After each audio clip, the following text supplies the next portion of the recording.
Selamat siang, perkenalkan nama saya Ika Martina dengan NIM 20104417120, kelas A1 semester 6. UTS yang akan saya kerjakan di sini yaitu mata kuliah e-marketing dengan dosen pengampu yaitu Bapak Adi Mursalin SEMM. Baik, kita langsung mulai saja. Di soal bagian A, soal ini berkenaan dengan tugas sehari-hari di kelas. Pertanyaannya yang pertama, apakah Anda sudah memiliki buku e-marketing?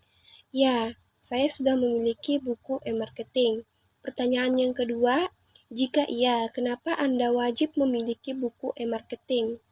Alasan kenapa saya wajib memiliki buku e-marketing karena saya mau menjadi orang yang pintar, dan salah satu kunci untuk menjadi orang pintar adalah belajar dan sering membaca.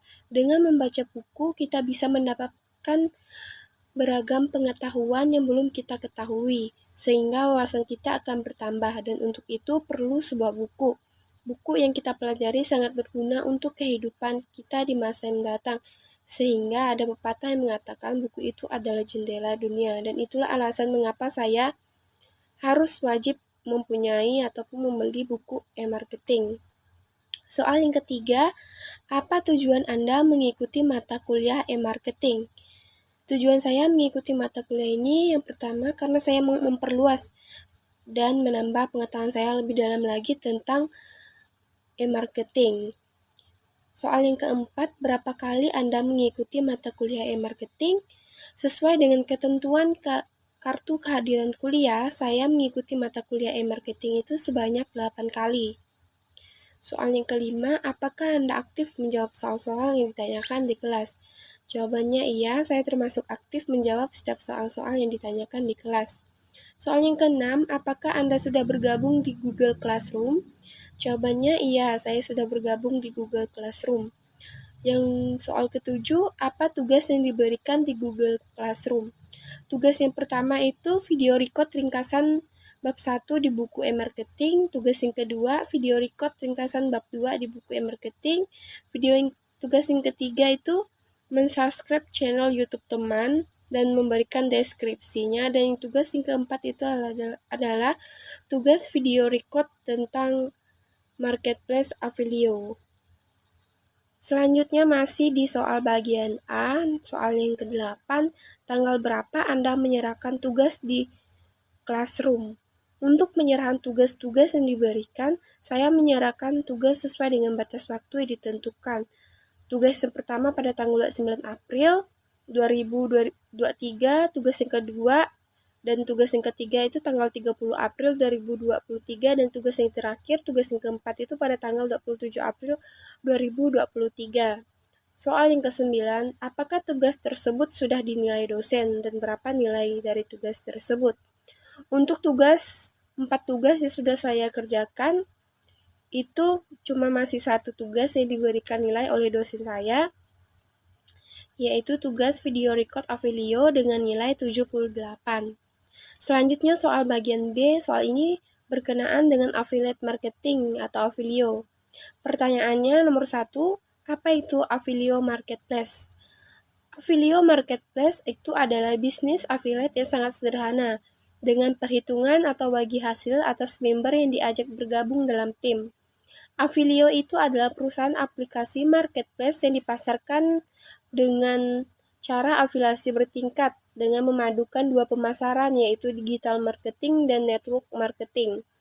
Affiliate ini sama seperti Shopee, Tokopedia, Blibli, Bukalapak atau seperti marketplace lainnya. Selanjutnya soal yang kedua, dari mana Anda mengetahui Affiliate Marketplace tersebut? Saya mengetahui Affiliate Marketplace itu dari dosen saya, yaitu Bapak Adi Mursalin SEMM. Soal yang ketiga, apakah Anda mendaftar di Affiliate Marketplace dan apa web replika Anda? Jawabannya iya, saya mendaftar, dan web replika saya yaitu https://www.tokoaffiliate.com/ika-martina atau https://tinyour.com/26w83uw3. Selanjutnya soal nomor 4, Apakah Anda tertarik ikut Avilio atau terpaksa? Jawabannya saya ikut Avilio itu karena tertarik, bukan karena terpaksa. Saya tertarik mengikuti Avilio itu karena komisi yang didapatkan cukup besar dan persyaratan untuk masuk itu juga tidak dipungut biaya atau gratis. Soal yang kelima, jelaskan bagaimana cara kerja Avilio tersebut. Cara kerjanya itu yang pertama, networking, yaitu kita membuat koneksi dengan orang lain untuk tujuan bertukar informasi peluang bisnis. Selanjutnya, cara kerja kedua itu kita mengafiliasikan produk, yaitu kita mengajak orang lain membeli produk yang kita promosikan. Semakin banyak produk yang terjual, semakin banyak pula komisi yang bisa kita dapatkan.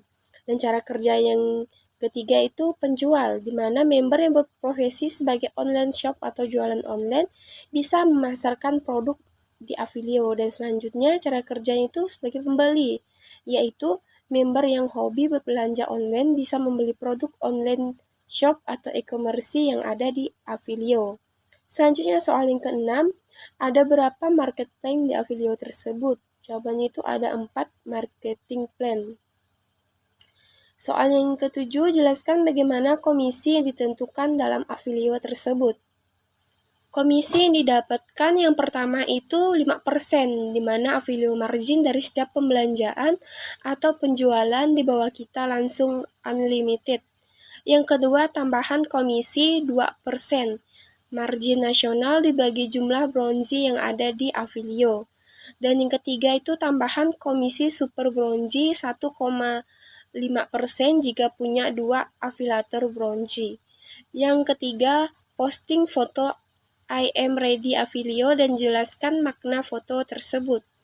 Makna dari foto I am ready Avilio yaitu saya siap bergabung dalam marketplace Avilio dan bekerja sama dengan setiap anggota-anggota yang terlibat di dalam Avilio Marketplace dengan tujuan merubah kehidupan menjadi sejahtera dan bermanfaat bagi banyak orang. Selanjutnya soal bagian C, soal ini berkenaan dengan teori-teori di buku e-marketing. Soal yang pertama, apa topik di bab 2, bab 3, dan bab 4? Untuk topik di bab 2 itu yaitu berpikir adalah langkah pertama dalam proses strategis. Topik bab 3 itu dalam berbisnis harus melakukan riset terlebih dahulu. Topik bab 4, memandang merek sebagai penerbit yang perlu memahami merek yang memproduksi konten. Soal yang kedua, jelaskan isi dari bab 2, bab 3, dan bab 4 tersebut. Isi di bab 2. Strategi adalah langkah pertama dalam mempromosikan merek di pasar dan menciptakan peta jalan untuk mencapai tujuan bisnis. Meskipun ada banyak jalan berbeda yang bisa ditempuh, harus ada proses yang jelas untuk memahami di mana kita perlu berada dan bagaimana akan sampai di sana. Semuanya dimulai dengan memahami tentang bisnis yang dihadapi merek. Strategi pemasaran yang efektif memiliki konteks pasar, mempertimbangkan pilihan yang tersedia, dan membuat pilihan penting berdasarkan penelitian dan data yang solid. Strategi pemasaran digital menambah lapisan teknologi, keterlibatan, dan optimalisasi berulang ke dalam campuran. Strategi pemasaran digital sangat empiris dan pemikiran strategis. Ini memungkinkan kita untuk mengoptimalkan taktik dan kinerja kita untuk menciptakan merek yang berharga. Selanjutnya, isi di bab 3. Dengan melakukan riset, kita akan lebih tahu apa saja yang sedang dibutuhkan oleh pasar atau masyarakat.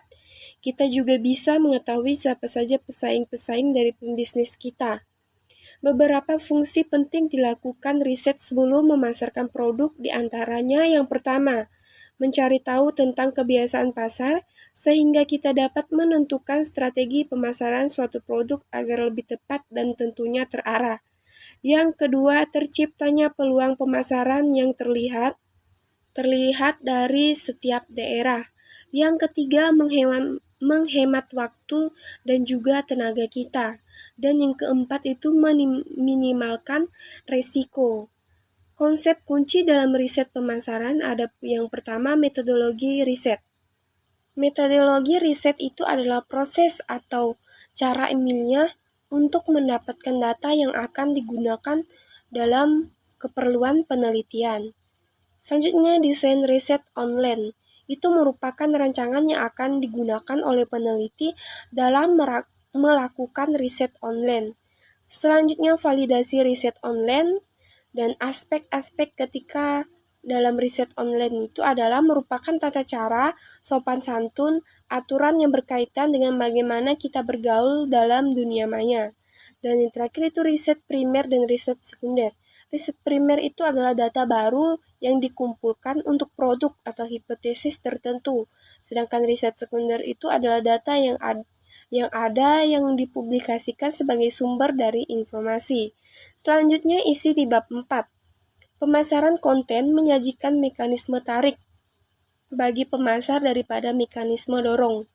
Merek harus dapat menunjukkan identitas merek mereka dan pasar yang mereka coba jangkau untuk menciptakan konten merek yang ditargetkan dan bernilai yang dapat menjadi tujuan strategis pemasar.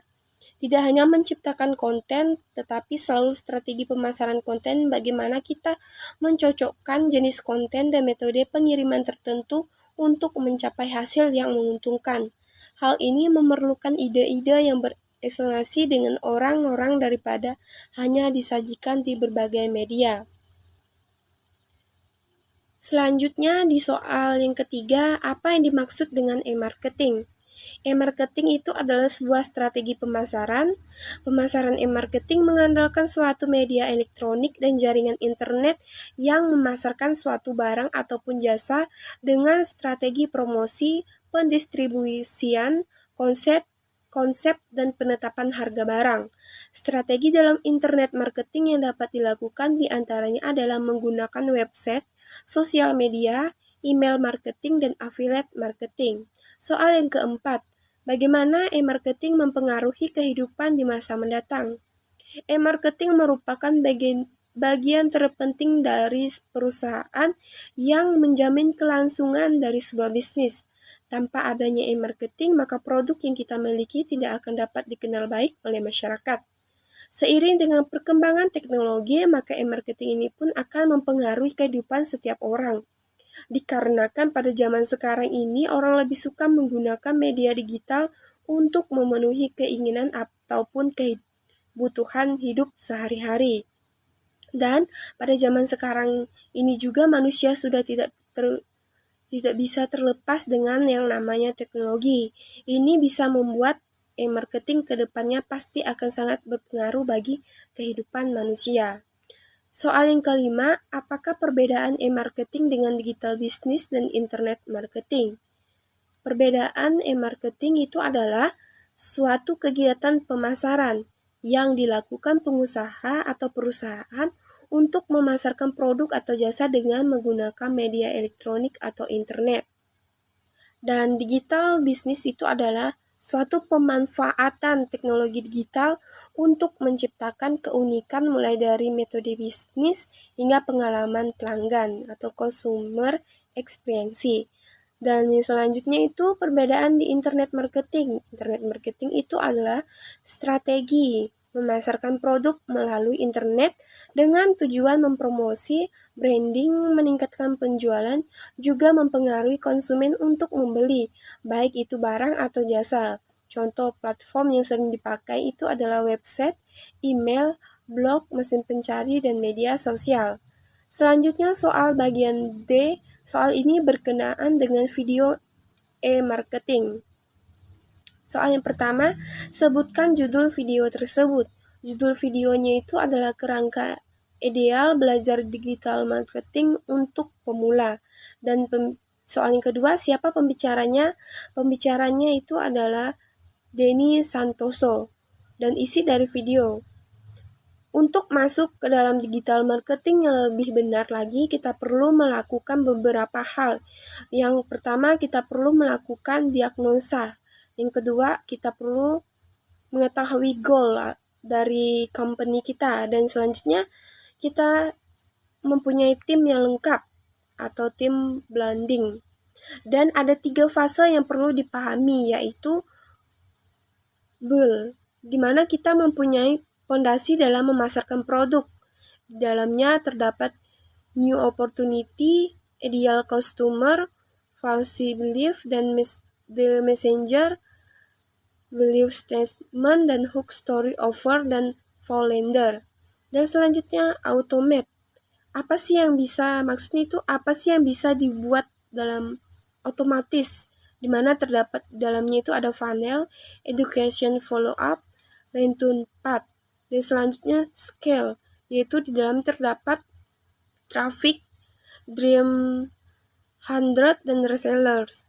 Selanjutnya soal yang keempat, apa manfaat yang diperoleh dari menonton video tersebut? Manfaat yang saya peroleh dari menonton video tersebut yaitu menambah wawasan saya mengenai kerangka ideal belajar digital marketing untuk pemula, dan saya bisa mengetahui fase-fase dalam marketing, yaitu ada goal, automate, dan skill. Dan soal yang terakhir yaitu nomor 5, bagaimana cara mempelajari digital marketing menurut pembicara di video tersebut. Menurut video yang saya tonton, cara mempelajari digital marketing yang perlu kita lakukan pertama itu ada 3 hal, yaitu pertama kita perlu melakukan diagnosa, yang kedua kita harus mengetahui goal dari bisnis apa yang kita lakukan, dan selanjutnya kita mempunyai tim yang lengkap. Baik, sekian jawaban UTS mata kuliah e-marketing yang sudah saya kerjakan. Sebelum saya menutupnya, saya ucapkan terima kasih.